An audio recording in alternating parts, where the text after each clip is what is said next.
Me llamo Sofía Hill, y lo último que esperaba era oír a mi propio padre burlarse de mí en una sala abarrotada. Mi hija en la BRIPAC, la brigada paracaidista. Probablemente solo sea una de las que limpian allí. Las palabras se clavaron como una bayoneta, más afiladas que cualquier salto desde 400 metros. Los cubiertos tintinearon contra los platos. Las risas resonaron por todo el salón parroquial. Y yo me quedé helada, mirando fijamente al hombre que me crió. Todos se rieron, excepto el novio. Sus ojos no contenían burla. Contenían otra cosa. Respeto, reconocimiento, quizás incluso indignación. Ese momento lo cambiaría todo. Pero antes de contaros lo que hizo, dejadme que os lleve al principio de todo. Crecí en Villanueva del Monte, un pueblo de Aragón donde los viernes por la noche significaban partido en el campo municipal, y los domingos por la mañana, misa. Mi padre, Carlos Hill, era el tipo de hombre que llevaba el orgullo como un traje a medida. Nunca le faltaban palabras. Para mi hermana mayor, Rebeca, la más lista de su clase, tan elegante, el orgullo de la familia. Para mí, siempre fue diferente. Yo era la bruta a la cabezota, la que él pensaba que nunca llegaría a nada. Recuerdo tener 12 años, de pie en nuestra cocina después de un partido de balonmano, sudada y sonriendo porque había marcado el gol de la victoria. Apenas levantó la vista de su periódico. «¡Qué bien, Sofía! No te vengas arriba», murmuró, y luego le preguntó a Rebeca qué tal había ido el ensayo del coro. Mi madre intentaba, a su manera silenciosa, compensarlo. Me ponía un trozo extra de bizcocho en el almuerzo o me susurraba, «Estoy orgullosa de ti», antes de que me fuera al instituto, pero la voz de mi padre siempre sonaba más fuerte. No eran gritos. No era ira. Era peor. Era desdén. Como si nunca mereciera el espacio que ocupaba. Cuando terminó el bachillerato, Rebeca consiguió una beca completa para la Universidad de Salamanca. Y mi padre sonreía de oreja a oreja cuando la dejó allí, una de esas sonrisas que le partían la cara en dos. Yo, en cambio, me alisté. No tenía las notas ni el dinero para la universidad. Y más que eso, quería algo que mi padre decía que nunca podría tener: respeto. Entré en la oficina de reclutamiento del ejército en la calle Mayor. Con las palmas de las manos sudorosas, le dije que quería ir a la brigada paracaidista. El reclutador, el sargento Molina, enarcó una ceja. ¿Estás segura? No es fácil. Mi respuesta llegó más rápido de lo que pensaba. Me da igual. Necesito demostrar algo. Me estudió un momento y luego asintió. Bueno, la BRIPAC no recluta personal de limpieza, recluta guerreros. ¿Estás lista para saltar? La primera vez que se lo conté a mi familia fue en la cena del domingo. Mi madre ahogó un grito y el tenedor repiqueteó contra su plato. Rebeca sonrió educadamente y luego cambió de tema a sus planes para el colegio mayor. Y mi padre, él solo soltó una risita. ¿Paracaidista? Sofía, no durarás ni una semana. Volverás a casa llorando y pidiendo dinero para la universidad. Apreté los puños debajo de la mesa, no dije nada, pero en mi pecho ardía un juramento: le demostraría que estaba equivocado. El entrenamiento fue brutal. El calor de la base en Murcia se te pegaba a la piel como pegamento. Recuerdo las flexiones interminables en el polvo rojizo de los campos de maniobras de San Gregorio. El escozor del sudor en los ojos mientras los sargentos instructores gritaban hasta que me zumbaban los oídos. La torre de salto, el arnés clavándose en mis hombros, la forma en que se me caía el estómago cuando miraba hacia abajo desde 75 metros. Cada noche, tumbada en una litera que olía a hierro y polvo, miraba el ventilador del techo y me susurraba a mí misma: no te rindas. No le des esa satisfacción. Cuando finalmente me gané el Rockiski, la insignia de plata de los paracaidistas, la sostuve en mi mano hasta que el metal se calentó contra mi piel, un trofeo silencioso que mi padre nunca reconocería. El despliegue llegó rápido. Irak, luego Afganistán. Vi desiertos que se extendían hasta el infinito, atardeceres del color de las naranjas sanguinas y noches tan oscuras que las estrellas parecían al alcance de la mano. Salté con hermanos y hermanas que me confiaban sus vidas. Compartíamos raciones de combate, cigarrillos y miedo. Llorábamos cuando alguien no regresaba. Escribí a casa contándole a mi padre sobre mi pelotón, sobre el trabajo que hacíamos. Sus respuestas cuando llegaban eran breves, principalmente sobre los ascensos de Rebeca, su compromiso, su nueva casa. Mis historias, mis medallas, mis sacrificios apenas los registraba. Para cuando volví a casa, llevaba algo más que una mochila de combate. Llevaba años de silencio, años de ser invisible para el hombre cuya aprobación, en el fondo, todavía anhelaba. Y entonces llegó la boda de Rebeca. La cena de ensayo fue en el salón parroquial, con mesas plegables cubiertas con manteles de papel blanco, platos de cartón rebosantes de tortilla de patatas, pimientos fritos y ensaladilla rusa. El olor a vino se mezclaba con perfume y colonia. Parecía que todo el pueblo estaba allí, vecinos, primos, los viejos amigos de mi padre de la fábrica. Me senté cerca del final de la mesa, con mi chaqueta de uniforme planchada y las medallas relucientes. Por una vez pensé que quizás, solo quizás, diría algo amable. Mi padre se levantó para hacer un brindis. Su voz resonó fuerte y orgullosa. Por Rebeca, la estrella más brillante de nuestra familia, y por su novio, un joven excelente. Todos aplaudieron. Luego sus ojos se deslizaron hacia mí y la comisura de su boca se curvó. ¿Y Sofía? Bueno, dice que está en la BRIPAC, pero amigos, no os dejéis engañar. Probablemente solo sea una de las que limpian allí. Las palabras golpearon más fuerte que cualquier sargento instructor. Estallaron las risas, algunas incómodas, otras crueles. Me ardía la garganta. Mis manos temblaban debajo de la mesa. Quería desaparecer, fundirme en el suelo de Sintasol. Al otro lado de la sala, sin embargo, capté la mirada del novio. No se estaba riendo. No estaba sonriendo. Me miró con algo más. Algo que hizo que mi corazón se acelerara. Y en ese instante me di cuenta de que mi historia no había terminado. Solo estaba comenzando. La cena de ensayo se fue disolviendo lentamente como una tormenta que deja charcos tras la lluvia. La gente deambulaba, llevando platos de cartón a la basura, haciendo equilibrios con vasos de plástico llenos de vino. La risa que me había herido momentos antes todavía resonaba en mis oídos. Mi padre daba palmaditas en la espalda, estrechaba manos y actuaba como si nada hubiera pasado, como si rebajarme a personal de limpieza delante de medio pueblo fuera una broma inofensiva. Me quedé en mi silla con la espalda rígida y los ojos fijos en las baldosas del suelo con un patrón de cuadrados verdes y blancos desvaídos. Mi madre rondaba cerca de mí, con el rostro contraído por la disculpa, pero no dijo nada. Nunca lo hacía cuando las palabras de mi padre cortaban afiladas. Quizás pensaba que el silencio era más seguro. Quizás pensaba que yo era lo suficientemente fuerte para soportarlo. Rebeca pasó flotando con su vestido blanco de ensayo, radiante y sonrojada, con sus amigas siguiéndola como lazos. Tampoco me miró. ¿Por qué lo haría? Mañana era su gran día, y yo solo era la hermana que nunca encajaba en la foto. Mientras estaba sentada allí, el sonido de las sillas plegables raspando el Sintasol me recordó otro momento, otra humillación. La entrega de premios de segundo de la ESO en el Instituto de Villanueva. Rebeca ganó por expediente académico, coro y liderazgo. Yo conseguí un certificado, mayor progreso en matemáticas. Crucé el escenario agarrando ese trozo de papel y miré a la multitud. Mi padre estaba recostado con los brazos cruzados y el rostro inexpresivo. Más tarde en el coche dijo, bueno, al menos lo intentaste. Ese recuerdo todavía pesa. Y no era el único.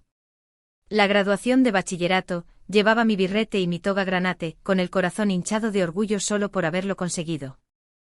Llamaron el nombre de Rebeca, y mi padre se puso de pie, aplaudiendo tan fuerte que la gente se giró a mirar. Cuando llamaron el mío, dio un aplauso educado y luego miró su reloj. Siempre fue así, Rebeca, la de oro. Yo, el segundo plato. Después de graduarme, trabajé a doble turno en el bar de carretera de la Nacional 2, sirviendo café a camioneros y jubilados, metiendo billetes arrugados en un tarro con la etiqueta a ejército. Había decidido mucho antes que no iba a pasarme la vida esperando la aprobación de mi padre. Si él no me daba orgullo, me lo ganaría yo misma. La oficina de reclutamiento era pequeña, encajada entre una barbería y una casa de empeños. Las paredes estaban cubiertas de pósteres de soldados de uniforme, con eslóganes en negrita. Tu misión, nuestra libertad. Recuerdo al sargento Molina mirándome con esos ojos escépticos. ¿Seguro que quieres ir a la BRIPAC?, preguntó. No es solo saltar de aviones. Es agotador. Es sentir miedo cada vez. Apreté los puños y asentí. Estoy segura. Se echó hacia atrás, cruzando los brazos. La mayoría de los que vienen aquí hablan mucho, pero lo dejan después de la primera torre. La BRIPAC no quiere personal de limpieza, quiere luchadores. ¿Estás lista para demostrar que perteneces a ese grupo? Algo dentro de mí se encendió. Sí, mi sargento. Esas semanas en la base casi me rompen. El sol de Murcia apretaba hasta que se me ampollaba la piel. El polvo rojizo se pegaba al sudor como una segunda piel. Corríamos kilómetros con mochilas de combate que parecían ladrillos, con las piernas ardiendo y los pulmones en llamas. Las torres se alzaban sobre nosotros, esqueletos metálicos contra el cielo. Mis manos temblaban la primera vez que subí, con el suelo mareadoramente lejos. Pero cuando el arnés se ajustó y el sargento gritó «salta», lo hice. Esa primera caída me robó el aliento. El paracaídas se abrió de golpe, el mundo se extendió a lo ancho, y me di cuenta de que estaba volando. Aterricé con fuerza, rodé como nos enseñaron y me levanté sonriendo. El dolor irradiaba por mi hombro, pero el orgullo ardía con más fuerza. Ya no era invisible. No para mí misma. Cuando finalmente nos ganamos nuestro Rokiski, el sargento Molina me lo prendió, me miró directamente a los ojos y dijo: «Te has ganado esto. No dejes que nadie te lo quite nunca». Me llevé esas palabras a casa, las guardé más adentro que cualquier insulto que mi padre pudiera lanzarme. El despliegue fue otra prueba. Primero Irak, tormentas de arena que te despellejaban, noches llenas de disparos lejanos. Luego Afganistán, montañas que te tragaban entero. El silencio roto por las radios crepitando al amanecer. No era personal de limpieza. Era una paracaidista a la que se le confiaban vidas. Perdimos a buena gente, a demasiada. Por la noche susurrábamos nombres en la oscuridad, prometiendo no olvidar nunca. Escribía a casa cuando podía. Cartas cortas con letra pulcra.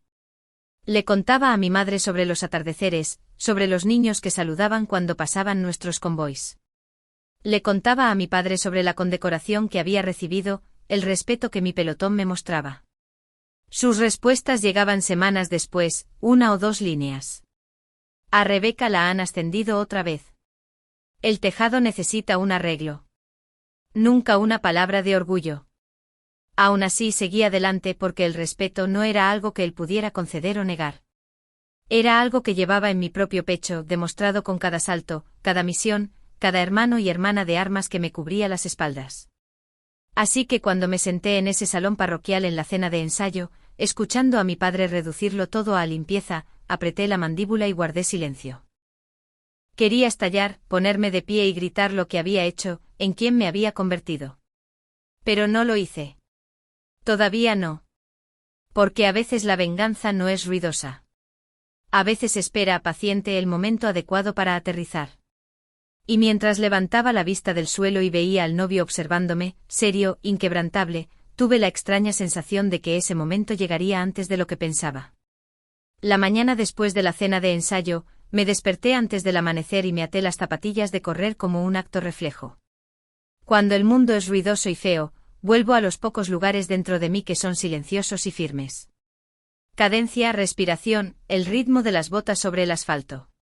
Las calles de Villanueva del Monte aún estaban quietas, las luces de los porches brillando, un repartidor de periódicos lanzando las noticias del día sobre el césped húmedo. Corrí pasando el bar de carretera donde solía servir cafés, pasando el instituto donde aprendí a mantener la barbilla alta, pasando la iglesia cuyo salón todavía guardaba el eco de la risa de mi padre. Con cada kilómetro, dejé que el escozor de la noche anterior se disipara como la niebla. Para cuando el cielo pasó del gris al rosa, supe dónde tenía que empezar esta parte de la historia. No en ese salón, sino años antes con una puerta, viento y una voz que sonaba como si Dios y una tormenta hubieran tenido un hijo. A la puerta. La orden del jefe de salto retumbó en mis huesos la primera vez que me arrastré hacia adelante, enganchando mi cinta extractora, girando las caderas para enfrentar el viento. Habíamos ensayado la secuencia tantas veces que nuestros cuerpos podrían haberla hecho en sueños. Manos en el paracaídas de reserva, codos adentro, vista al frente. El avión rugía, el combustible caliente picando en la garganta. La luz roja brillaba sobre la rampa abierta como una advertencia. Podía sentir la respiración del compañero detrás de mí. Podía sentir el miedo royendo mis entrañas como un perro con un zapato, hasta que el entrenamiento le puso una valla. Luz verde. Y entonces nos movimos. No uno por uno como en una película, sino en un toca y sal, toca y sal. 82 latidos trenzados en una larga línea derramándose hacia el cielo. Cuando llegó mi turno, el jefe de salto me dio una palmada en el hombro y el mundo se convirtió en viento y ruido blanco y el agarre feroz de la gravedad. Por un segundo desnudo, no estaba en ninguna parte y no era nada. Una gota de agua saltando de la punta de un dedo. Entonces el paracaídas se abrió sobre mí. El arnés me sujetó y la violencia se convirtió en una calma tan amplia que me dolía la garganta. La zona de lanzamiento se extendía como una colcha, campos, caminos de tierra, camiones diminutos como hormigas. Mi mente se aquietó. Comprobé la campana, me deslicé a la izquierda para evitar otro paracaídas, me preparé para el aterrizaje. Voltereta de aterrizaje. Me recordé pies, gemelo, muslo, cadera, hombro. El suelo se precipitó y hizo lo que hace el suelo. Impacté, rodé y me quedé allí, de espaldas, mirando un cielo azul y caliente, riendo. Había saltado. Había saltado.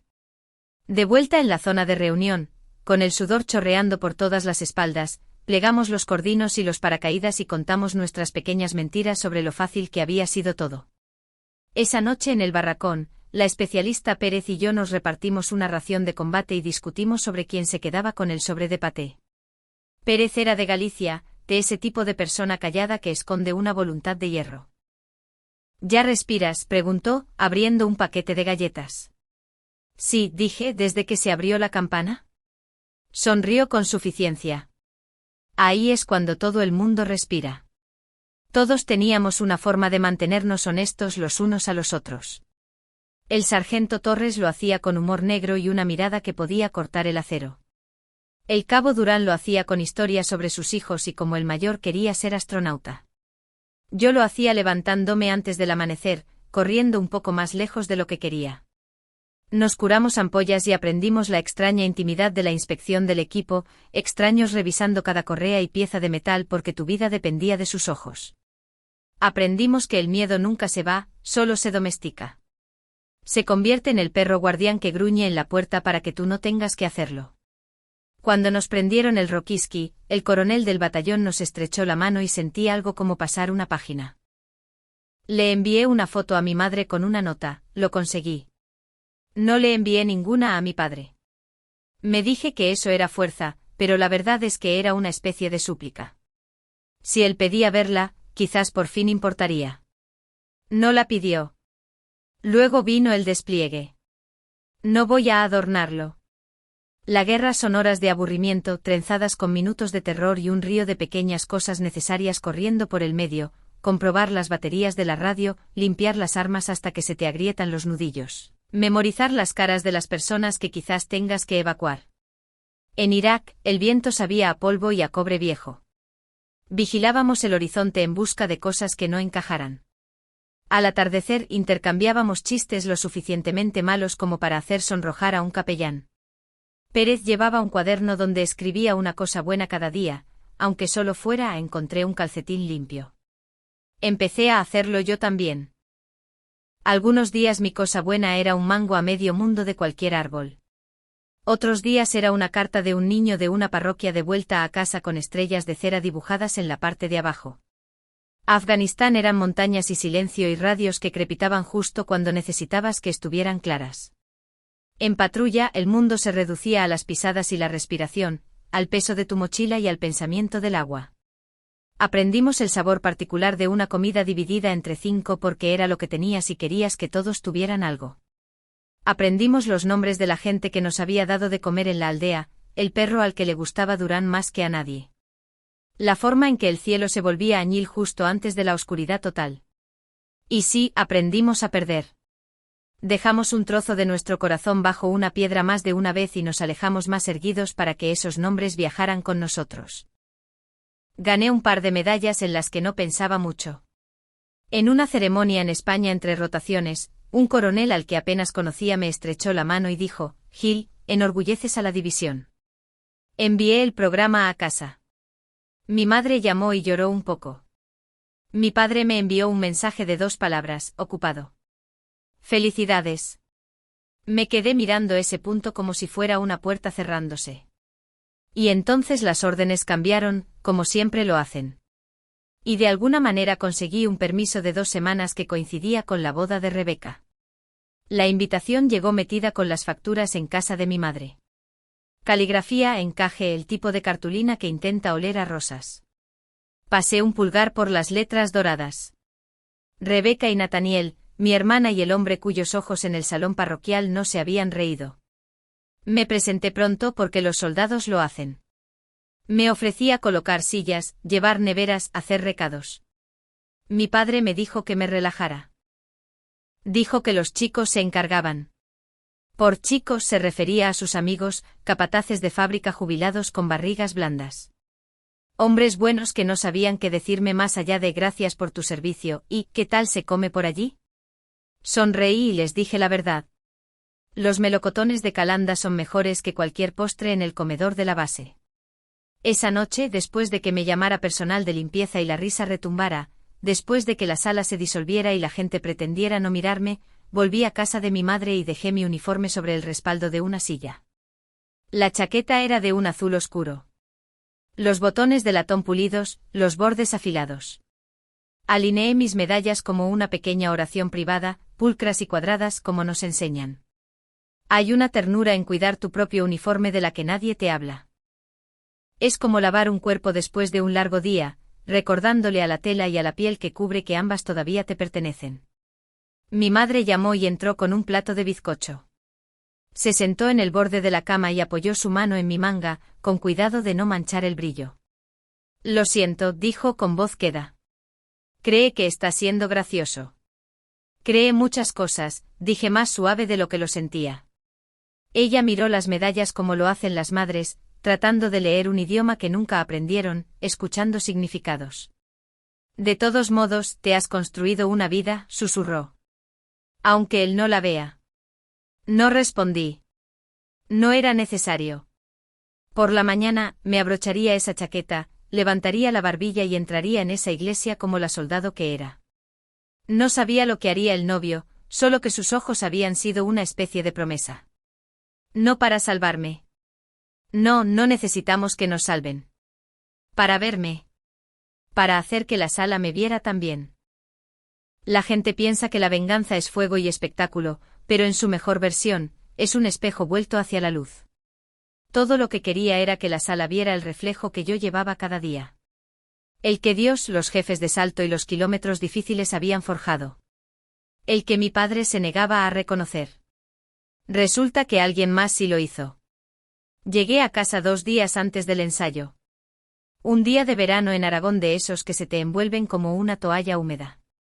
Mi madre me recibió en el porche con un abrazo que olía a detergente y a lilas. La puerta de tela metálica chirrió como siempre lo había hecho. Dentro, la casa parecía más pequeña, como si las paredes se hubieran acercado medio paso desde que me fui. El viejo reloj de cuco que mi abuelo trajo de la Selva Negra seguía haciendo tic-tac, con 1 minuto de retraso. Sobre la mesa de la cocina había una pila de tarros de cristal atados con rafia y una lista escrita a mano con la letra cuadrada de Rebeca: centros de mesa, paniculata, lavanda, cuerda. Nato recoge las velas. Mi madre sirvió vino con gaseosa y me hizo las preguntas que hacen las madres: ¿duermes? ¿Comes? ¿Tienes lo que necesitas? Y yo di las respuestas que dan las hijas: sí, mamá. La mayoría de los días. Estoy bien. Tocó el borde de mi manga como siempre hace, como si mi uniforme fuera un ser vivo que pudiera morder si se le asustaba. Me alegro de que estés aquí, dijo. Aunque sea por poco tiempo. Mi padre llegó de la ferretería sobre las 5. Todavía tenía el mismo halo de serrín en las botas, el mismo hola brusco mientras dejaba las llaves en el cuenco junto a la puerta. Besó la mejilla de mi madre, rebuscó en el correo y tiró los folletos de publicidad a la basura. Cuando finalmente me miró, sus ojos hicieron ese rápido recorrido de arriba a abajo, como un capataz evaluando a un nuevo empleado. «Así que has llegado», dijo. «Sí», respondí. «Bien», dijo. Y luego, como si fuera la señal, ¿sabes? Rebeca encontró una ganga con esas velas. Esa chica tiene un olfato para los chollos. Siempre lo ha tenido, dije, porque la verdad no cuesta nada. La cena fue espaguetis, ensalada de la huerta de mi madre y pan de ajo de bolsa. Mi padre habló del precio de la madera y de los nuevos carriles que estaban añadiendo a la autovía. Mi madre me pidió que le pasara el parmesano como si hubiera estado sentada allí todas las noches de mi vida. Éramos 3 personas en una obra familiar, recitando diálogos que habíamos memorizado años atrás. Cuando mencioné que mi permiso terminaría antes de las fiestas del pueblo, mi padre asintió y dijo, «Bueno, alguien tiene que trabajar».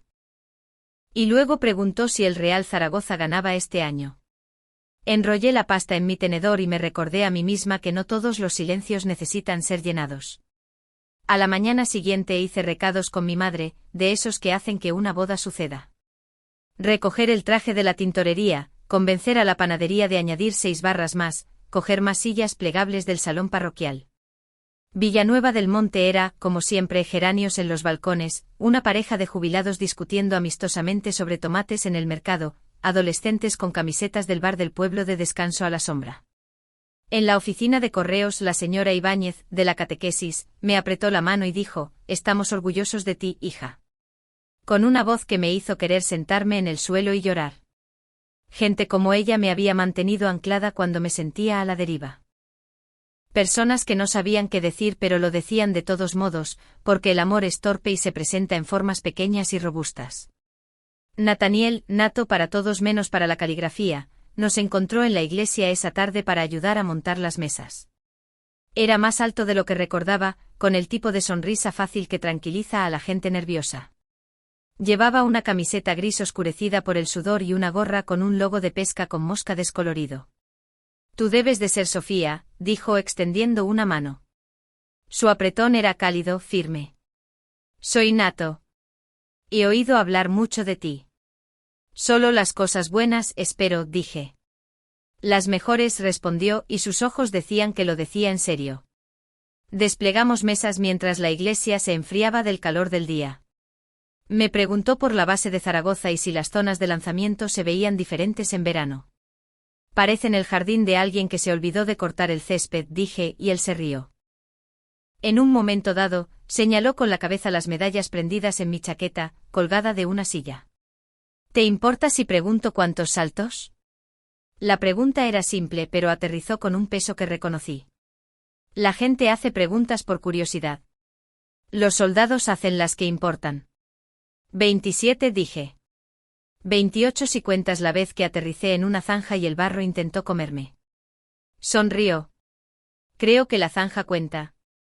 No le pregunté sobre su servicio porque aprendes a no asumir, pero cuando se agachó para levantar una caja, la camiseta se le subió y vi el borde de una cicatriz en su costado, del tipo que te haces por mala suerte o por una vida vivida intensamente. Vio que la vi y no se inmutó. «Accidente de coche», dijo. «En la universidad». «Tonto e invencible». Me desperté diferente. Se enderezó y añadió en voz más baja, «Me hace respetar las decisiones deliberadas como alistarse». Hay momentos en que la gente te muestra su interior a propósito. Guardé sus palabras como una nota en un bolsillo del pecho. Rebeca entraba y salía ese día, seguida por damas de honor que olían a laca y emoción. Estaba preciosa. Por supuesto que lo estaba.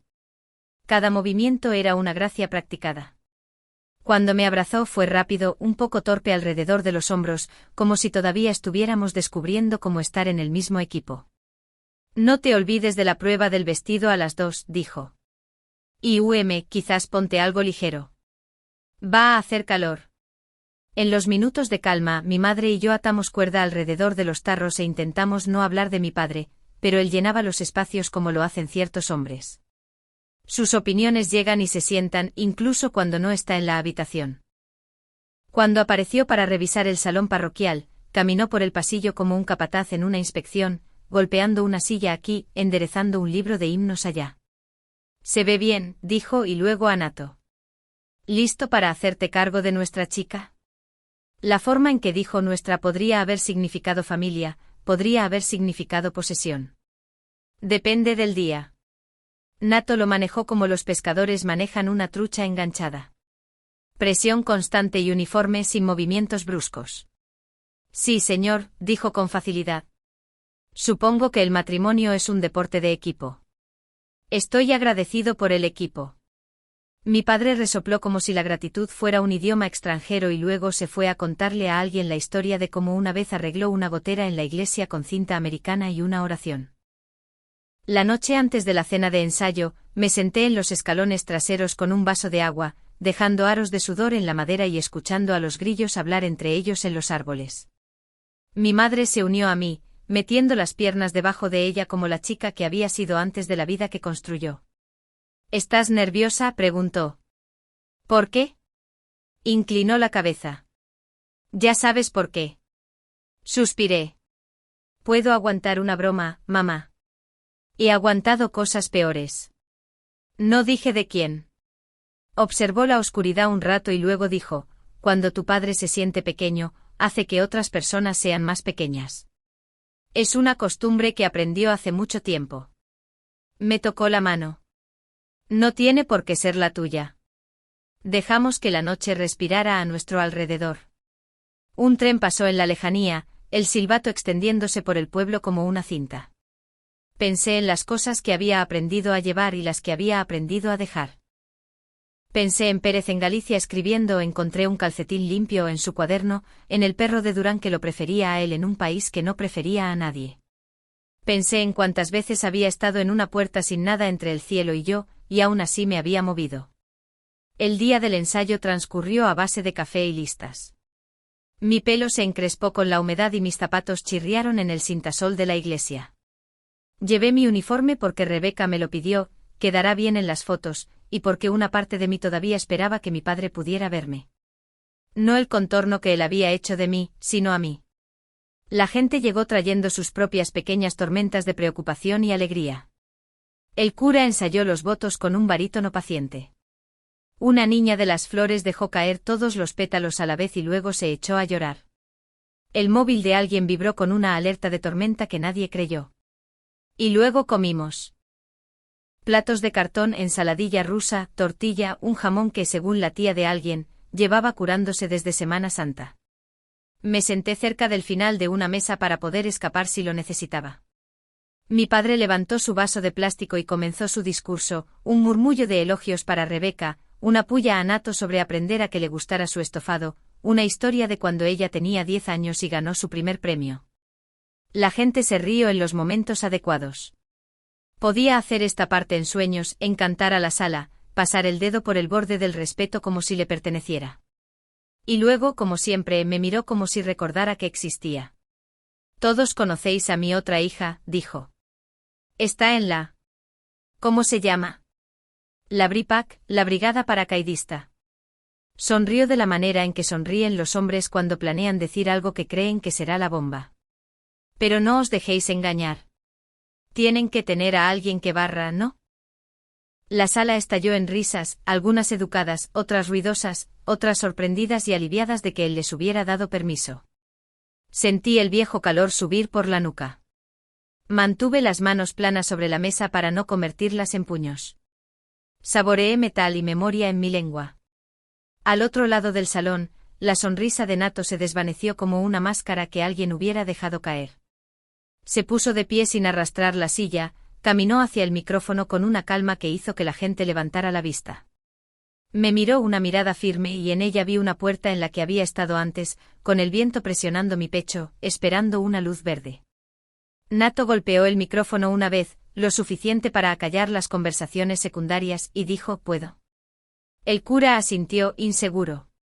Mi padre se recostó en su silla, con los labios ya curvados como si le hubieran servido un segundo plato. La risa se calmó hasta convertirse en ese sonido susurrante que hace una sala cuando está decidiendo si ser amable. «Soy Nathaniel Fuentes», dijo Nato. «Y mañana me caso con Rebeca». Esta noche quiero decir unas palabras sobre la familia. Hizo una pausa. Dejó que las palabras se asentaran. Y sobre Sofía. Algunas cabezas se inclinaron. Los platos de cartón se detuvieron a medio camino. Las cejas de mi padre se alzaron. Vaya, vaya, murmuró a sus amigos. Esto promete. Sentí que el calor comenzaba a subir por mi cuello. Del tipo que puede ser vergüenza o ira y no se decide hasta que tú lo haces. No estaba segura de cuál de las dos vivía en mi columna vertebral en ese momento. Mantuve mis ojos en Nato porque los suyos pertenecían a un hombre que ya había elegido. Sonrió. No la sonrisa fácil que llevaba cuando movía sillas, sino algo más firme. No conozco a Sofía desde hace mucho, dijo. Pero sé esto. He conocido a una persona que ha hecho cosas difíciles a propósito, por gente a la que quiere y por gente a la que nunca conocerá. Una tos en alguna parte. El tenedor de plástico de alguien se partió. Mi padre se cruzó de brazos con la barbilla levantada. Es un ensayo, hijo, no un reclutamiento, gritó, medio en broma, medio en advertencia. Nato no lo miró. Señor, dijo con calma, no estoy reclutando. Estoy reconociendo. Esa palabra, reconociendo, aterrizó como una moneda en el cepillo de la iglesia. Vi a mi madre parpadear rápidamente. El cura se movió inquieto. Rebeca estaba de pie detrás de la mesa de la tarta, con una mano en una cesta de panecillos, sus ojos moviéndose entre los hombres como un metrónomo. Su dama de honor le tocó el codo. Rebeca no se movió.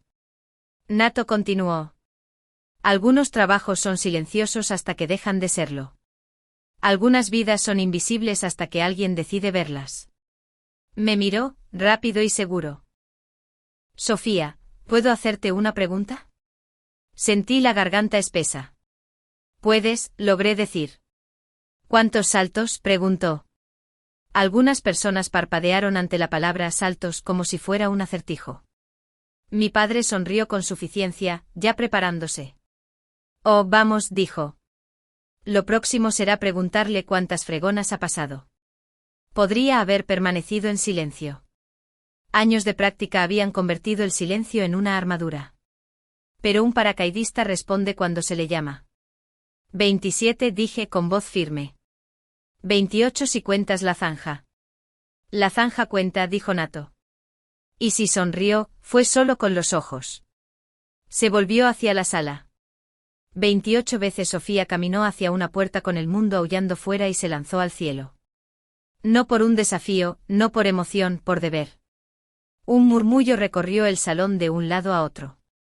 La señora Ibáñez de la catequesis se llevó una mano al pecho con un suave ay. Uno de los amigos de mi padre, Tomás Ríos, que solía entrenar al equipo de fútbol infantil, carraspeó y miró fijamente su plato. Al otro lado, un anciano que llevaba una gorra de veterano desde antes de que yo aprendiera a dividir, la levantó una fracción, como si algún músculo lo recordara. Mi padre soltó una risa sin humor. Deber, dijo, escuchad hablar a este chico. Hijo, es una boda. Se supone que debemos brindar por la pareja, no contar batallitas. La voz de Nato se mantuvo suave. Sí, señor. Estoy brindando por la pareja. Estoy brindando por la familia a la que me uno. Y estoy diciendo, se apoyó con un antebrazo en el atril, que hay más de una estrella en esta mesa. No fue un puñetazo. Fue una mano dejando algo exactamente donde pertenecía. El aire cambió. Se puede sentir cuando una multitud se recalibra, cuando la risa se drena y algo más llena el espacio. Curiosidad. Quizás decencia, incluso. La niña de las flores, que había estado pegada a la pierna de su madre, se soltó y se acercó a la esquina del escenario para mirarme como un científico que descubre un nuevo escarabajo. ¿Saltaste de un avión de verdad?, preguntó lo suficientemente alto como para que se oyera. Sí, dije. ¿Tenías miedo? Cada vez. ¿Lloraste? Solo una vez, dije, cuando no podía abrir la lata de paté de mi ración. Ella se rió. La gente sonrió a su pesar. Mi madre exhaló una risa que había estado conteniendo desde junio. Mi padre golpeó la mesa como si hubiera decidido que el juego necesitaba cambiar. Bueno, dijo. Es muy valiente. Vale, ¿podemos comer tarta ya? Mañana tengo un gran día. Nato dejó que el silencio le respondiera. Luego dijo, Sofía, ¿es lo primero que te enseñan en la puerta? Sabía lo que estaba preguntando y sabía para quién lo estaba preguntando realmente. Me erguí, dejé que mis hombros encontraran la posición que conocen. A la puerta dije. Enganchar cinta extractora, comprobar equipo, vista al frente. ¿Y qué viene después? Esperas la luz, dije. De rojo a verde. Nato asintió. Esperas la luz, repitió suavemente. No te adelantas. No te quedas atrás. Confías en el proceso y te mueves cuando te lo indican. Eso no era solo para mí. Era para una sala que se había reído a la señal y ahora se preguntaba si la señal había sido incorrecta. La gorra de veterano se inclinó más hacia atrás. ¿Qué unidad?, preguntó el anciano, con la voz áspera por la grava y la memoria. Brigada paracaidista, dije. Él asintió una vez, una decisión. Despertaferro, dijo a la persona más cercana como si estuviera traduciendo el lema de la brigada. Mi padre resopló. Guillermo, no empieces, dijo sin mirar. Lo próximo será el toque de silencio y una guardia de honor. Los ojos de Guillermo se deslizaron hacia él, sin gracia. Carlos, dijo, hay un momento para bromear y un momento para callar. Se podría haber oído caer un alfiler. Rebeca se movió entonces. Dejó la cesta de panecillos y se acercó a Nato. Su voz era cautelosa. Nato, esto es. Estamos. Sus ojos se dirigieron a mí. Parecía una mujer a mitad de un arroyo que no está segura de si la siguiente piedra es estable. Nato no la dejó sola. Rebeca, dijo suavemente, quiero empezar nuestro matrimonio haciendo una cosa bien en una sala llena de gente que queremos. Me miró de nuevo y lo que sea que encontró allí pareció asentar sus hombros. Se quitó la gorra, la dejó en el atril y se enderezó. Mi padre negó con la cabeza, hablando al aire. Os dejáis llevar con toda esta palabrería de héroes. Sofía os tiene a todos embobados con historias y recuentos de saltos. Soltó una risita, un sonido equivocado en el nuevo silencio. Una vez le cambié las pastillas de freno a su coche bajo la lluvia. Y no oigo a nadie poniéndome medallas. No le respondí porque no me estaba hablando a mí. Estaba construyendo un muro detrás del cual esconderse. Había pasado toda una vida confundiendo esos muros con montañas. Nato se apartó del micrófono y miró hacia el cura. Don Manuel, preguntó en voz baja.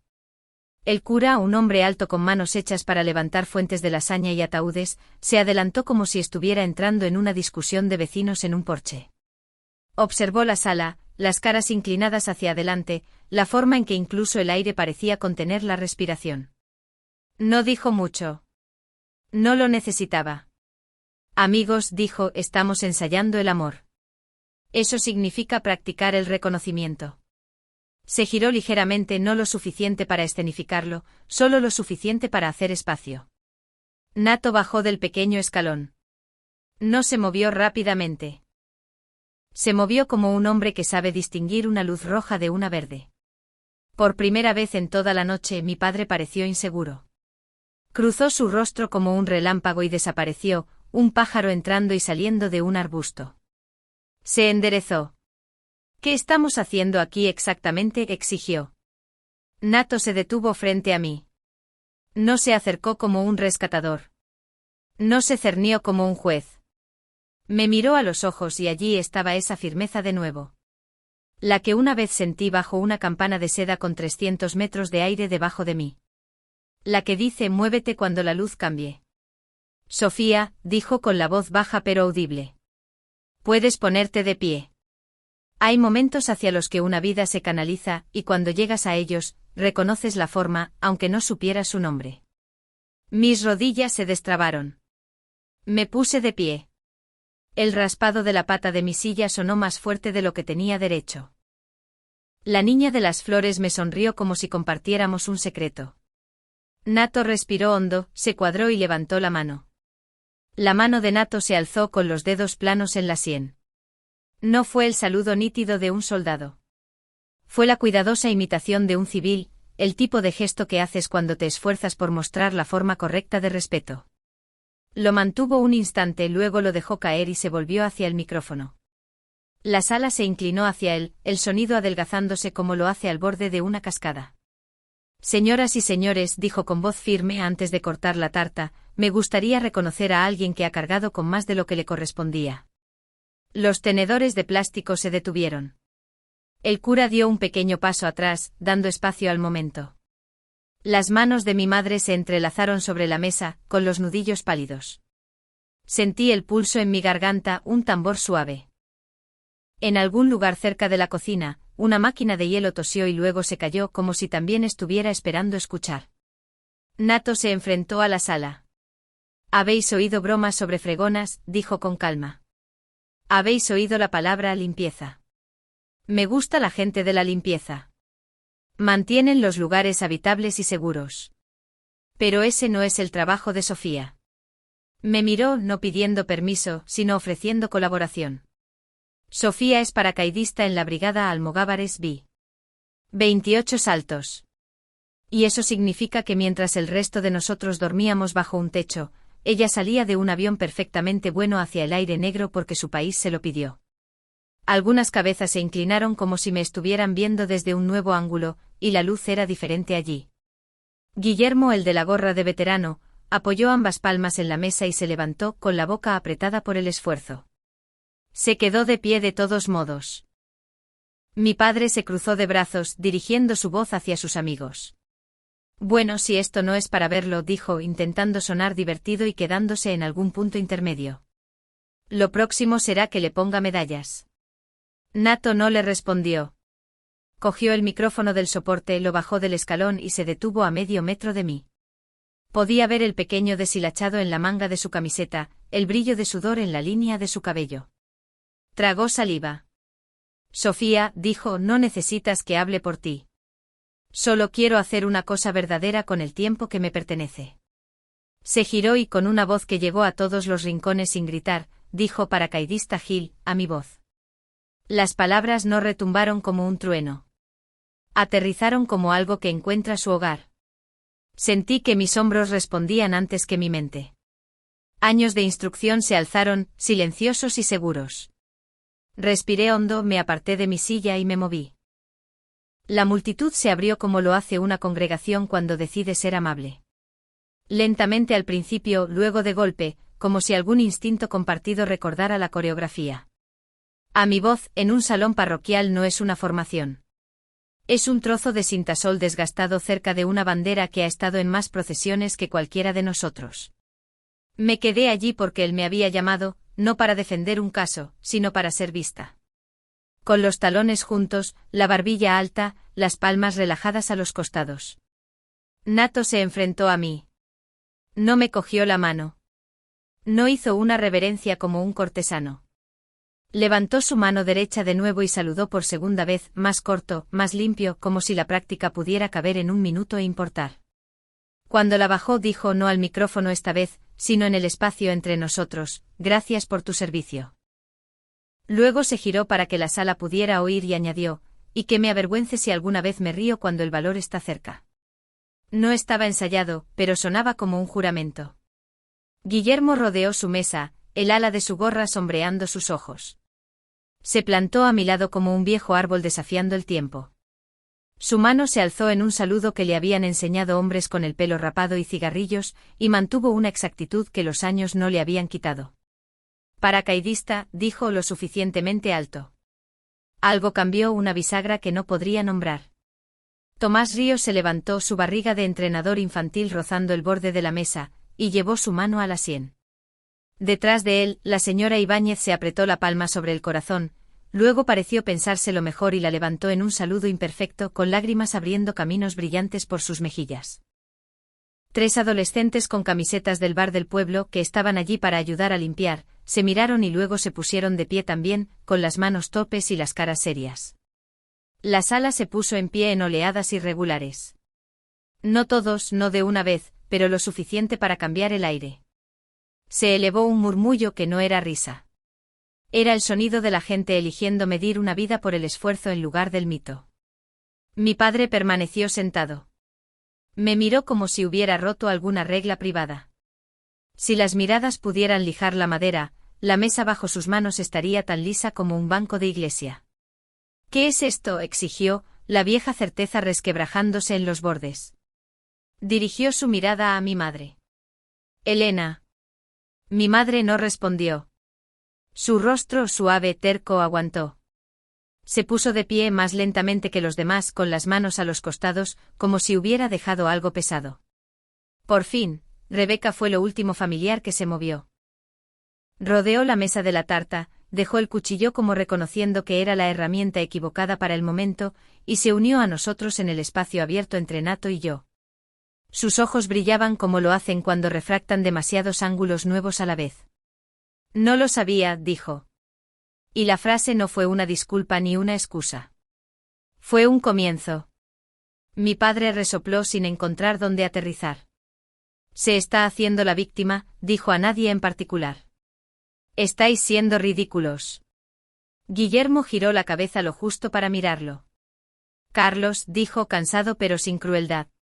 Ya tuviste tu turno con el micrófono. No esperaba la pequeña misericordia de la risa que siguió, suave, agradecida, nada que ver con la de antes. Limpió los bordes de la sala. La niña de las flores, solemne como un juez, se acercó y levantó su mano junto a la mía, con su pequeño codo sobresaliendo. Yo también saludo, anunció. Porque es valiente. Porque es valiente, repetí, y mi voz se quebró y se recompuso en el mismo aliento. Nato sostenía el micrófono a su lado ahora, olvidado. Habló como un hombre hablando alrededor de una hoguera. Sofía me dijo una vez, la primera lección es estar en la puerta y esperar la luz. Me miró. Creo que esta era verde, ¿no crees? Asentí. Verde, dije y sonreí por primera vez en toda la noche de una manera que me llegó a los ojos. Levantó el micrófono una última vez. Amigos, dijo antes de cortar el jamón más bonito del mundo, ¿os uniríais a mí para hacer lo correcto y simple? Hizo una pausa. Dadle las gracias. Hay un sonido que hace una sala cuando las palabras se convierten en acción. Cuando las manos se juntan, no por cortesía, sino en reconocimiento. Llenó ese sótano, subió hasta el techo. Las placas del falso techo vibraron un poco con los tubos fluorescentes. No era un aplauso para una leyenda. Era para una persona con un nombre, un trabajo y una columna vertebral. Dejé que me inundara y me atravesara como el agua a través de un tamiz, arrastrando el lodo y dejando el oro. La silla de mi padre raspó el suelo. Por un segundo pensé que se levantaría. En cambio cogió un vaso, lo volcó y se quedó mirando la elipse de vino con gaseosa que se extendía como el mapa de un país en el que no sabía cómo vivir. Intentó sonreír. No le quedaba bien. La sala se había movido y lo había dejado donde estaba. El cura se adelantó con la facilidad de alguien acostumbrado a notar cuando un momento ha aterrizado. Oremos, dijo, no con piedad, sino con sentido práctico, como si la gracia y la gravedad pertenecieran a la misma lista. Las cabezas se inclinaron. No todas, pero la mayoría. Agradeció a Dios por los regresos seguros y el trabajo duro y la obstinada misericordia de las familias que aprenden tarde. Pidió gentileza donde aún no había crecido. Cuando dijo amén, la palabra se sintió ganada. Nato se volvió hacia mí de nuevo, y esta vez no saludó. Me ofreció su mano. La tomé. Calor y callos, pulso y promesa, los materiales ordinarios de los puentes humanos. Se inclinó con la voz baja. Gracias, dijo, por prestarme las palabras correctas. Las has usado bien, dije. Y si no, Guillermo te lo habría dicho. Guillermo gruñó, que era su versión de la risa. Alguien empezó a pasar platos. Alguien más cortó el jamón. La niña de las flores insistió en que yo tomara el primer trozo de tarta porque los soldados van primero. Le dije que normalmente comemos los últimos. Lo consideró y luego me dio un tenedor de todos modos. Mi padre observaba, pequeño detrás de su propia certeza. Por una vez, no busqué sus ojos. La sala estaba llena de ojos que podían ver. El momento no me hizo más alta. No hizo el pasado más ligero. Hizo algo más simple y, para mí, más sagrado. Puso la balanza sobre la mesa donde todos pudieran verla equilibrarse. No contra mi padre, contra la mentira que él había pasado años puliendo hasta que brilló lo suficiente como para lanzar una luz cegadora. La mentira se atenuó en esa sala. La verdad ocupó su lugar. Y como soy hija de mi madre y soldado, ambas cosas, exhalé, levanté la barbilla y dejé que el regusto fuera gratitud en lugar de triunfo. Más tarde, cuando el salón estaba casi vacío y la máquina de hielo había recuperado su tos, Guillermo se tocó la gorra. Lo hiciste bien, paracaidista, dijo. Me puse donde me dijeron, respondí. Él sonrió. A veces, eso es lo más valiente. Después de que la multitud se dispersara y las señoras de la parroquia guardaran las sobras con la eficiencia de un equipo de protección civil, ayudé a mi madre a apilar sillas como lo habíamos hecho después de las comidas populares toda mi infancia, de dos en dos, las patas encajadas como viejos amigos fieles. El salón olía a café, a jamón serrano y al leve y limpio toque del desinfectante de pino. La risa aún se aferraba a los rincones, pero era de un tipo más amable que antes. Afuera el anochecer había convertido el aparcamiento en un espejo. Las farolas se reflejaban en el asfalto como pequeños soles. Encontré un lugar tranquilo junto a la máquina de refrescos y me apoyé en el metal frío y vibrante. Mis manos habían dejado de temblar. Estaban firmes como se ponen después de que el paracaídas se abre y los cordinos se desenredan. Esa era la sensación que no dejaba de dar vueltas en mi mente. Un cuerpo recordando cómo ser sostenido por algo más grande que su herida. Mi madre fue la primera en llegar. No dijo hola, simplemente se deslizó a mi lado, hombro con hombro, de la manera en que las mujeres que comparten una cocina se mueven la una alrededor de la otra sin pensar. ¿Estás bien?, preguntó. Lo estoy, dije, y lo decía en serio. ¿Y tú? Se rió una vez, suave y húmeda. Ahora lo estoy. No notamos el silencio. Dejamos que hiciera su lento trabajo. Rebeca se unió a nosotros, todavía con su vestido de ensayo, una mancha de glaseado en su nudillo. Parecía más joven de cerca, la niña que una vez durmió en mi cama después de una pesadilla, y habló en sueños sobre concursos de ortografía. Debería haberle parado, dijo. No dejo de repetirlo y pensar en todas las formas en que podría haber, no sé, plantado cara. Negué con la cabeza. Estabas apagando una docena de fuegos. Apagaste uno cuando importaba. Se mordió el labio. No sabía lo de los 28 saltos. No preguntaste, dije. No como una cuchillada, solo como un hecho. Pero puedes hacerlo ahora. Su garganta se movió. ¿Me contarás sobre uno? No el más aterrador. El que te hizo seguir adelante. Pensé en el cuaderno de Pérez, en el perro de Durán. En un mango compartido entre 5. Te lo contaré más tarde, dije. Después de que te cases.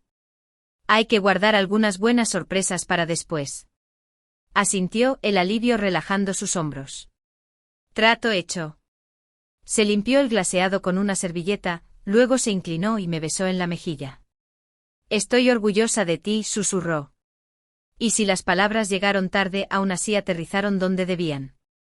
Nato se acercó el último como si supiera que debía esperar su turno.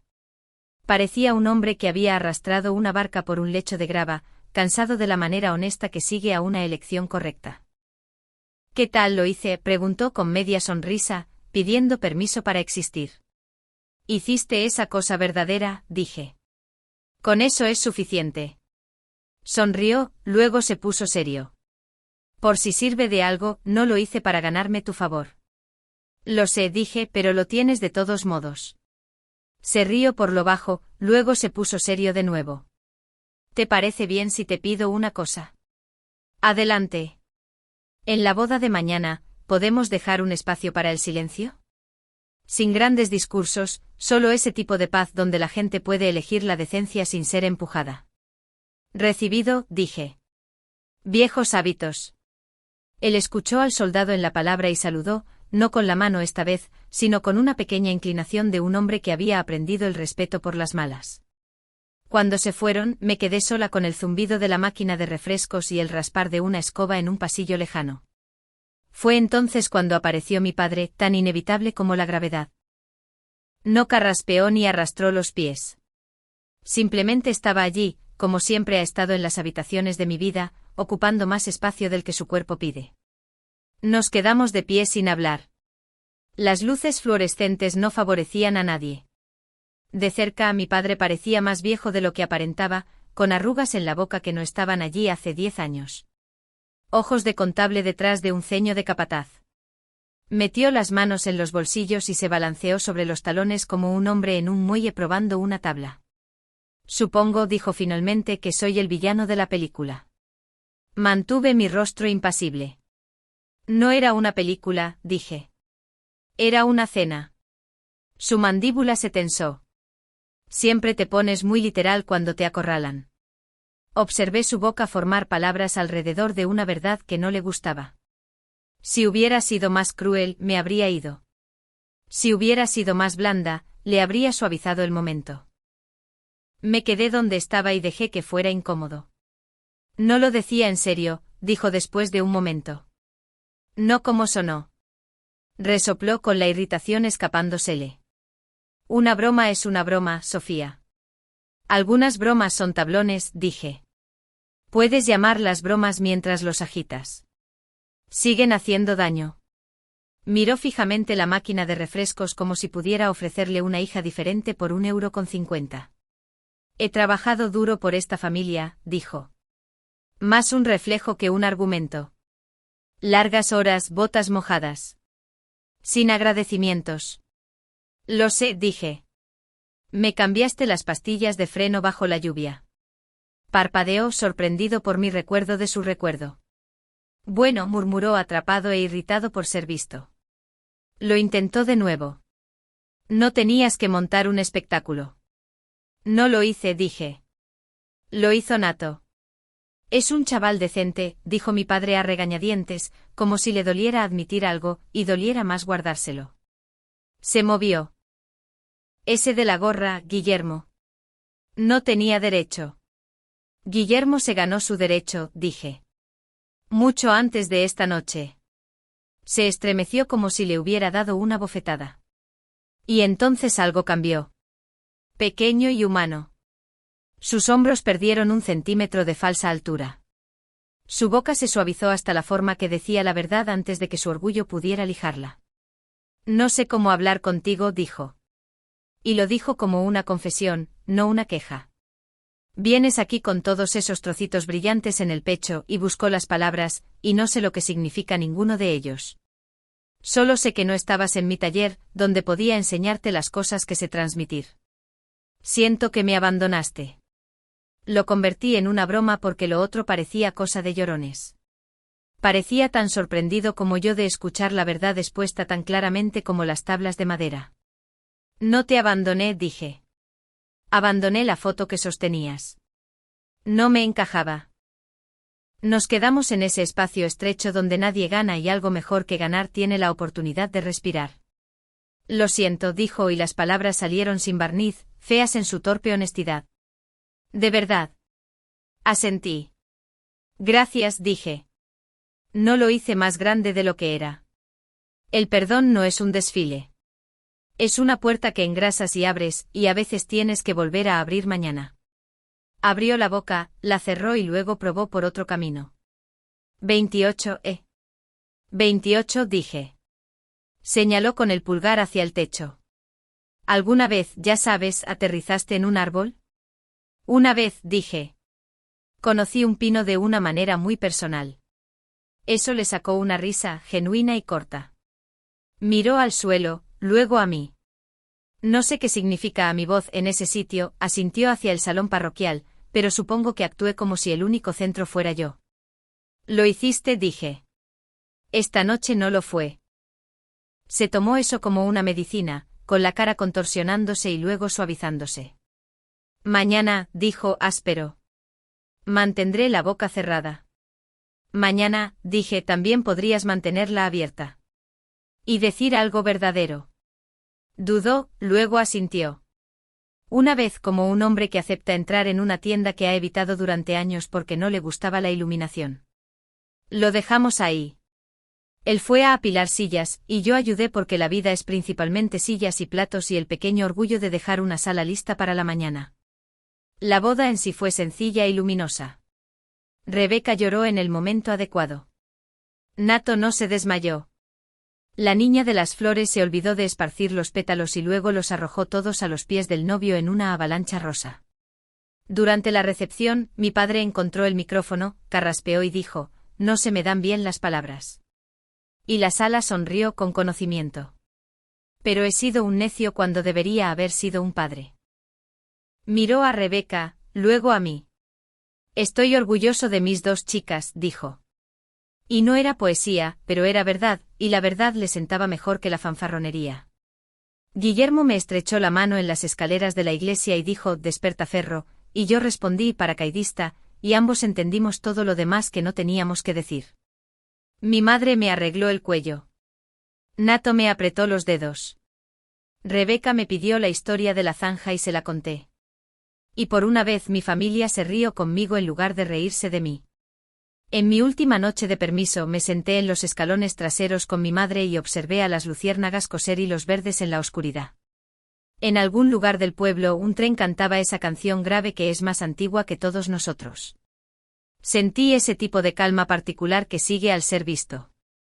No aplausos, no un foco, solo el peso correcto de tu propio nombre en tu propia boca. Si estás escuchando esto y llevas una vieja herida de una voz que debería haber estado de tu lado y no lo estuvo, esto es lo que aprendí. No tienes que gritar para dejar las cosas claras. A veces esperas la luz. A veces dejas que la gente decente haga una cosa verdadera. Y cuando aparece el verde das un paso al frente a la voz, no para humillar a quien te hirió, sino para dejar que la sala elija el respeto por encima de la costumbre.